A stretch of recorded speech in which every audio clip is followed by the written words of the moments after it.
Okay, I want to talk to you today about the executions going on in Singapore now for drug-related offenses, and some of these are actually using personal drugs, yourself. It's not like you're out here selling a lot. I'm gonna give you an example of one guy that got executed, and they hang. Okay, he hung. That's their execution there. So. You need to consider this when you're carrying drugs. It's just like that girl that was in Russia that just got recently caught. Of course, they don't have the death penalty, to my knowledge, there. But the point I'm trying to make is it's very easy to be caught. When you're putting drugs and stuff like this in your bag. And I think anybody who uses drugs to begin with is crazy because it's bad for your health. But if you're going to Southeast Asia, places like Thailand and Singapore, they've got really strict drug trafficking laws, and you're risking your life by going through there. And you might say, well, Tom, I'm not a drug user. I don't sell drugs. What am I listening to this video for? Well, I'm gonna give you cases. There's people that work in these baggage claims departments, and a lot of these people are low-paid workers, and they've had cases in the past where people have gone and paid these people to stick things in bags. And very easy, even if you put a lock on your bag, it doesn't do any good. Those locks, they can break them open with a pin, a knife, or they can get pliers and just pin them off, just break them off. So that's not going to help you on that. I'm going to tell you what can really help you on this. And I'm going to give you a case of what's happened with this guy, is when you travel to places, not just Singapore and Thailand, I would tell you any place just to keep from having headaches, is learn to travel very, very sporadically with bags, okay? I went all the way to the Philippines. I carried one small little bag and a computer bag, and I just wash my clothes more, okay? And by doing this, what it does, you can put everything on the over your seat in the plane, and you can watch.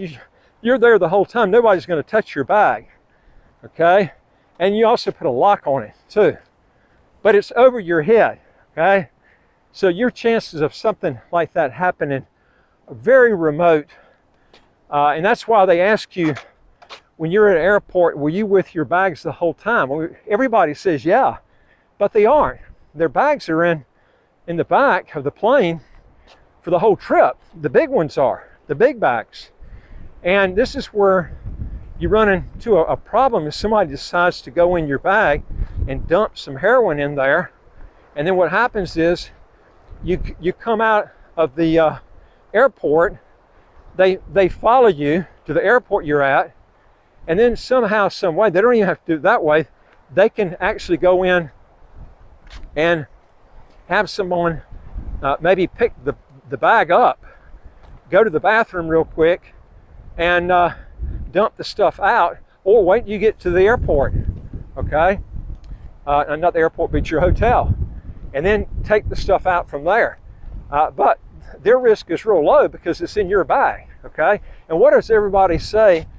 Going locked up abroad with National Geographic, and every time that someone got caught with drugs in their bag, oh, that's not my, I didn't put that in my bag. Well, the drug enforcement people hear this all the time, okay? So you're as guilty as all get out when they find it in your bag. It's very, very difficult to convince anybody otherwise.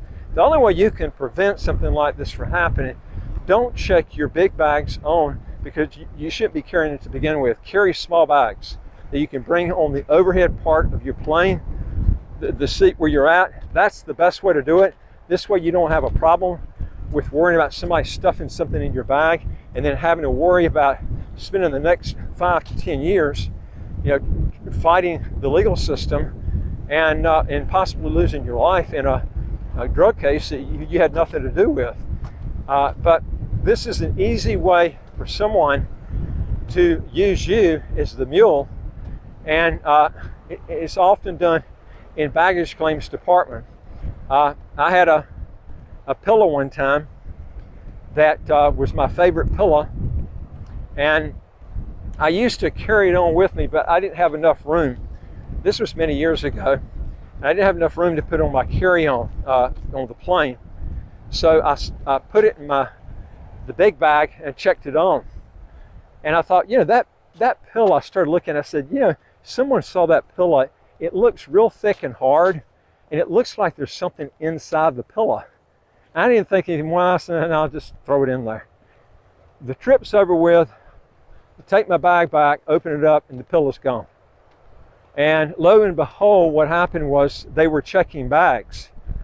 And I don't know if they suspected something in my bag. Maybe they smelled something. The dog maybe smelled something that might have been smelling like food that I had, you know, maybe in there before I dumped it out, you know, before the flight, you know, took place. That could have happened because I eat and I carry stuff in the airport, but then I dump it out before I get on the plane. And the dog could have smelled that. I don't know. But they opened my bag up and they took that out. And they don't tell you when they take it out, rip it open. They don't say, hey, I'm sorry, but you know, we had to check this pillow you had. They don't say anything. It's just, that's your tough luck, you know? So these are the type of things that happen on planes that you don't know that goes on. A lot of these bags are open and you don't know they're open, okay? They could have 4 or 5 German Shepherds in the back opening these bags up the dog could be smelling food that was in that bag before, or it could be all kinds of things that could be sniffing. And if they come across anything that they think is drug related, they're going to open the bags. And this is the problem that you have is you have these workers that go in these bags. They can easily plant stuff in your bag, make an extra $10 or $15 or $20,000 if the bag gets through, and you get the blame if they check the bag because it's your bag.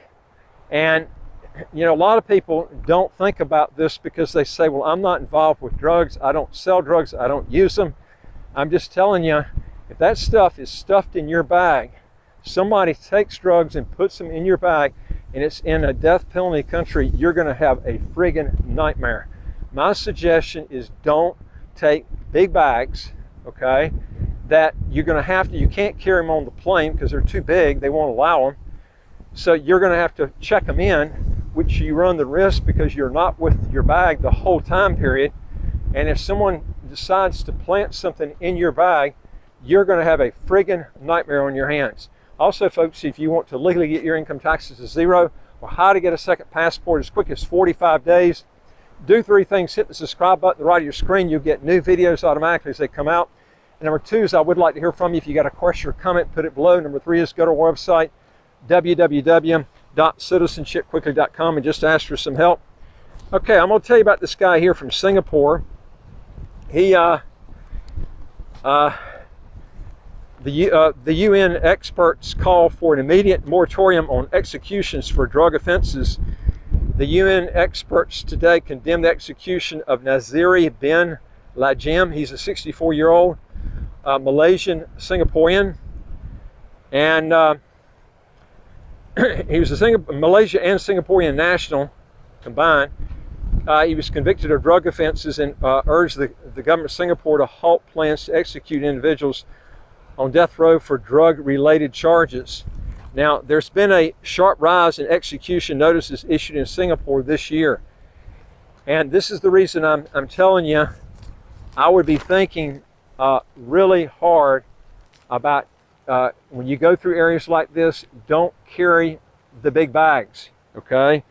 I mean, this could literally save your life. I mean, it's very, very important that you do this and you think about, because I'm going to tell you something most people don't. They carry the big bags.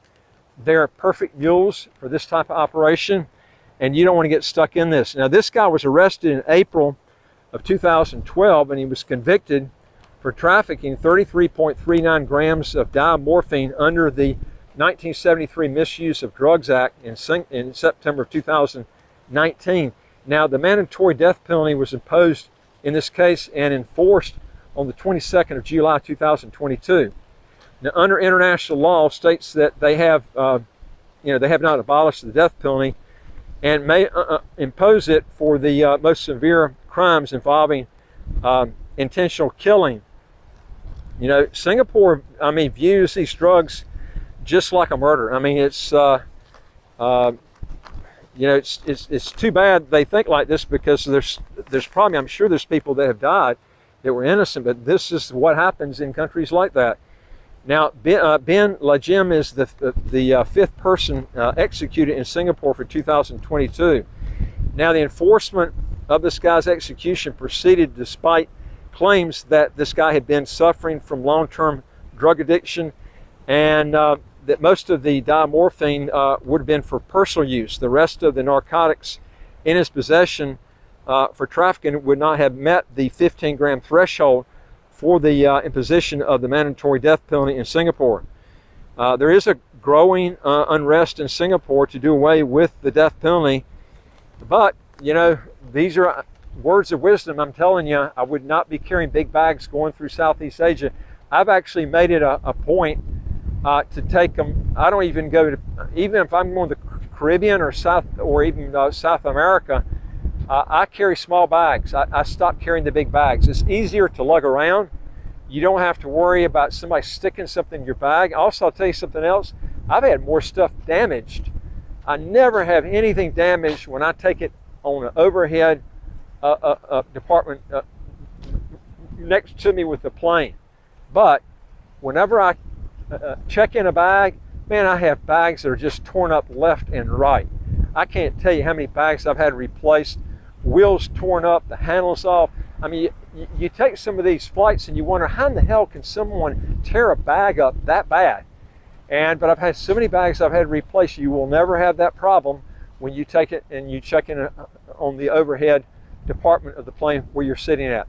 Anyway, folks, if you want to learn more on this, again, if you want to get your citizenship as quick as 45 days and get your taxes as low as zero, go to our website, www.citizenshipquickly.com, and just ask for some help.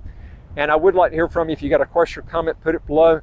And don't forget to hit the subscribe button right on your screen. You'll get new videos like this automatically as they come out. And I'll look forward to talking to you on the next video. Take care.